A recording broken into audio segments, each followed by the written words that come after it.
去年の2024年9月に発売したばかり、世界ナンバーワンメーカー DJI 社の手のひらドローン。その DJI Neo を今年5月に買いました。幼なじみが実家に草刈りに来ていたので自慢したくて、ドローンを見せに行きました。そして、ご想像の通り、買ったばかりのドローンが、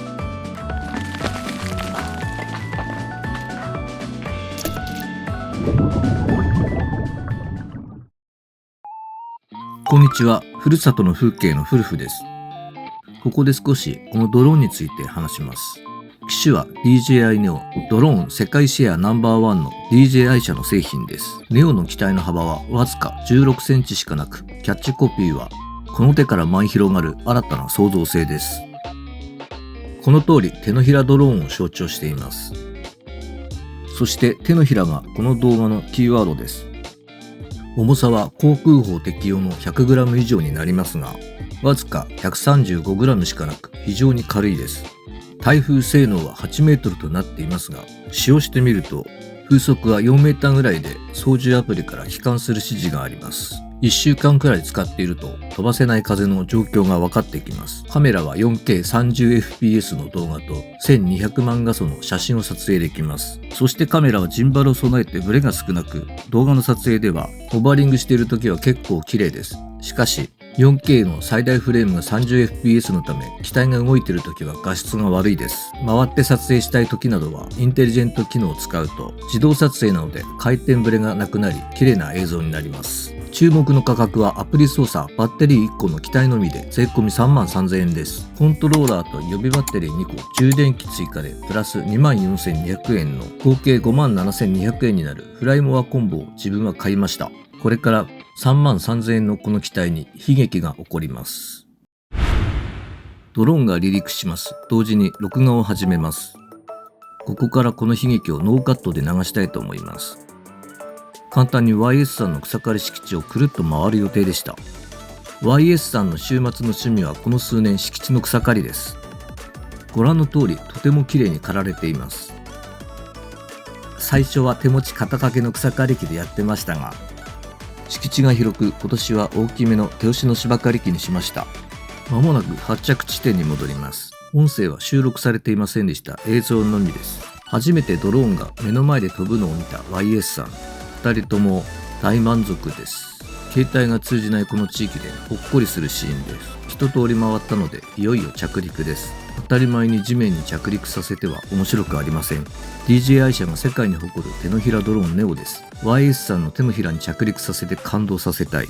YS さんの手のひらを上に向けます。着陸を試みます。YS さんはそれを聞いて興味津々です。それと本当に着陸できるのっていう疑いです。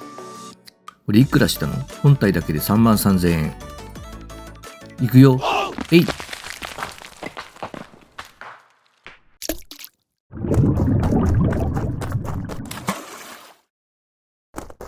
水中時間約3秒。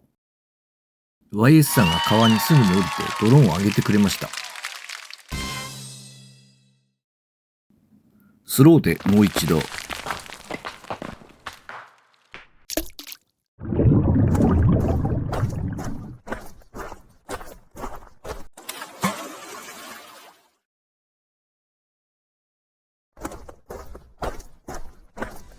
このように悲劇はあっという間に訪れました。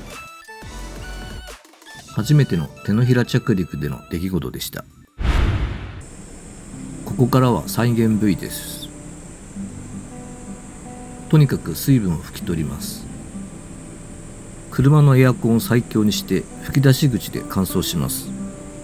するとカメラ付近からピンクの液体が出ました。買ってまだ3週間のドローン、終わったかなという絶望感。バッテリーも念入りに拭き取ります。拭き取ってから10分ほどエアコンに当てて乾かしました。その後バッテリーをつけて起動してみます。早く復活を確認したくて仕方がありません。流行る気持ちを抑えきれず電源を入れてしまいます。しかしうんともすんとも言いません。水没したバッテリーだったので水没してないのに変えます。セットすると通常のバッテリーまで故障するかもしれません。しかし通常のバッテリーで電源を入れてみます。起動はしました。少し期待できます。しかしスマホアプリから電気系統の警告で電源が落ちました。乾かしながら何度か電源を入れて同じだったのでバッテリーを外します。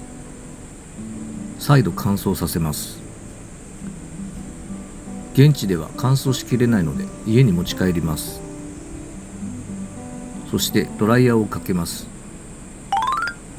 水没などに対して追加料金で新品等の製品と交換できるプランの DJI のケアリフレッシュは知らなくて入っていませんでした。どうにか修理可能な状態にしたいところです。ドライヤーの熱でレンズの曇りが消えてきました。ドライヤーを止めるとすぐにレンズが曇ります。曇りぐらいならと電源と動作を確認します。水没していない通常のバッテリーをつけます。このバッテリーで電源が入るのは水没後に確認済みです。もちろんですが順調に電源が入ります。アプリのエラーが出なくなりました。室内での動作確認で離陸させたところ、離陸直後一瞬操縦不能になり右側の壁に当たり墜落しました。 DJI モード、慎重に飛行してください。これは室内のためこのモードです。少し置いてレンズの曇りが薄くなったので飛ばしてみました。なかなか思うように操縦できません。水没し乾燥後50分ぐらいです。ちなみにこの DJI Neo というドローンは特殊で SD カードのスロットがないため撮影した動画などのデータは本体に保存され USB ケーブルで抜き取ります。簡単に言うと本体が USB メモリーのようになっています。この撮影データは水没後初のものです。水没時のは先ほど流した通り音声なしで保存されていましたが、水中から引き上げた直後に録画が自動停止してました。操縦はこの通り思うようにいきません。しばらく頑張りますがこの通りで柱に当たります。この辺からレンズが曇っているのがわかります。全体的にもやってます。やばいな。機体が暴れるためとりあえず飛ばすのをやめました。水没したバッテリーも本体につけて電源を確認します。水没したバッテリーの電源が入るようになりました。アプリも大丈夫でしたがもう少し乾燥させます。その20分後、水没から1時間10分。ついに操縦可能になりました。ホバリングもでき、ほっとしています。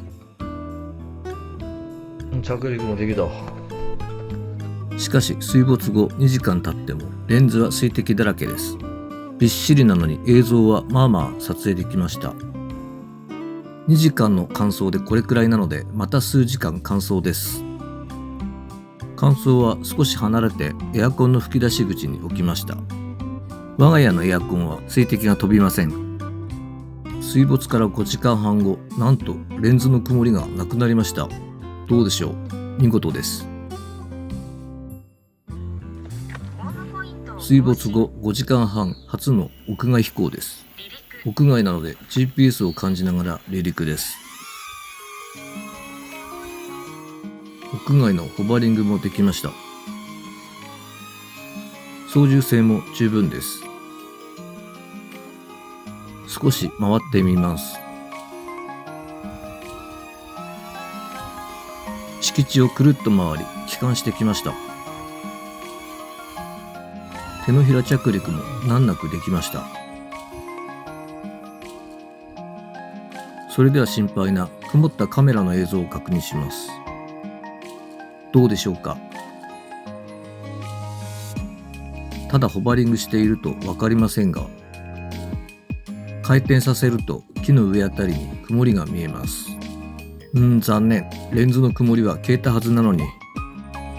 早い回復で期待しましたが、やはり修理が必要でしょうか。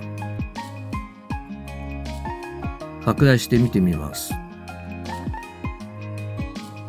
こんな感じです。レンズに目で見えない曇りがあったようです。これが水垢だと乾燥で無理ですが、水滴と考えてまた長時間、今度は一晩乾燥します。翌朝水没後24時間経過、今度はどうでしょうか。手動設定を間違えて映像の露出が変です。真っ白です。しかしさすがカメラメーカーでもある DJI 社、調整できました。離陸。ホームポイントを更新。それでは水没後24時間経過した映像をご確認ください。確認映像は全国的に有名な大曲の花火の会場からです。これが大仙市大曲の市街地です。花火が見れるようにか、高層ビルはほとんどありません。建物は低く抑えられている感じがします。そして肝心のレンズの曇りですが、ご覧の通りです。全く曇りがなくなりました。さすが世界の DJI 社、とりあえず修理は良さそうです。ここから花火の観覧会場です。普段はこんな感じで公園ですが工事中です。この橋は花火会場にある大曲花火大橋です。そしてこの川は秋田県の南部で最も大きい雄物川。雄物川を挟んで対岸は花火の打ち上げ場所です。打ち上げのため広くなっています。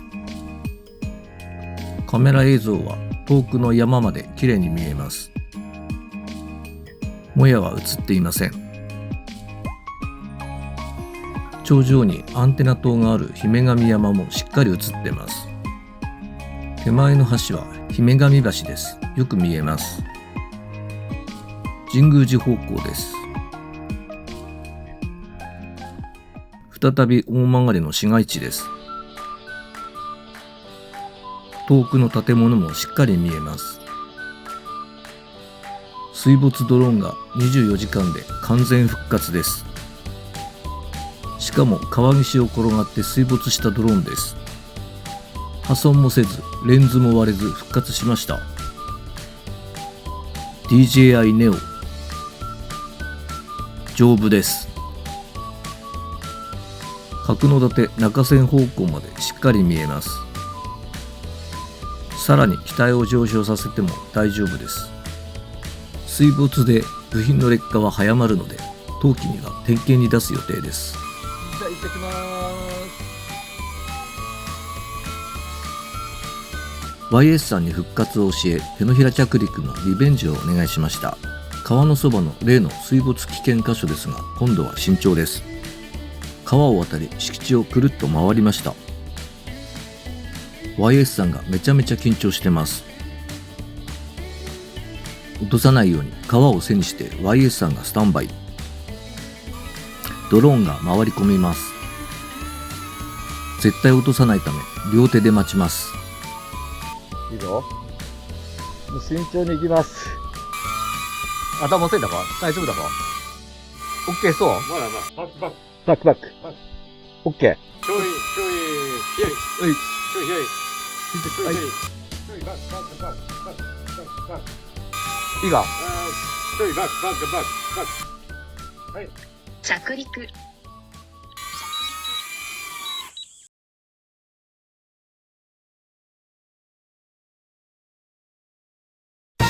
やりました。大成功です。